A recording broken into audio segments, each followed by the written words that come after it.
Hey guys, welcome back to my channel, and for today's vlog, tinry pala namin itong Chinese restaurant daw dito sa may Alsad, malapit sa Chuan Station. So, tinry lang namin, and pagpunta namin doon, ang daming tao, grabe, sobrang daming Pilipino ang kumakain doon sa restaurant, and ang name pala ng restaurant is Yellow River.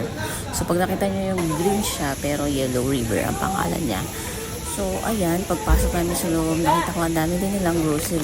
Like, meron din silang mga vegetable section, and then meron ng frozen section, tapos meron din silang mga iba't ibang klase ng food from China. So, ito, tinitingnan ko lang yung ibang mga food nila. Like, meron silang ready to eat na, may mga popcorn and other like kimchi. And iba't iba siya. Grabe, sobrang dami. And yung iba din is mura lang. So, hindi din siya ganun kamahal.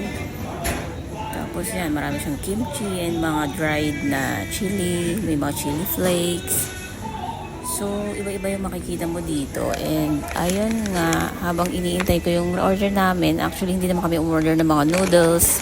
So, tinry lang namin yung ibang mga pika-pika like dumplings, calamari, and yan. While waiting, tinitingnan ko yung mga food nila kung ano yung mga andito. I think bumili din ako ng chicken, breaded chicken. Hindi ko alam kung masarap, so hindi ko ba din na-try. And meron din akong seasoning, barbecue seasoning din. Bumili rin ako. So all in all, it's like 8 reals lang, so for each lang. So ayan. Paikot-ikot lang ako dito guys kasi hinihintay ko yung order namin. Actually, ang dami kasi umorder kaya ang tagal din. So, ayun.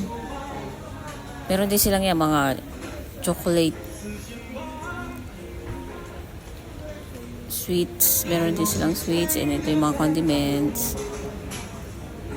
And then, meron din silang mga ready to eat na. Yan, ito yung order namin. Calamari, siomai, and this is yung pan bread. Pan chicken bread. Something like that. So, nag-try din ako ng sushi nila. Sushi? Seafood. Parang California maki yung in-order ko. Ayun lang. Bye!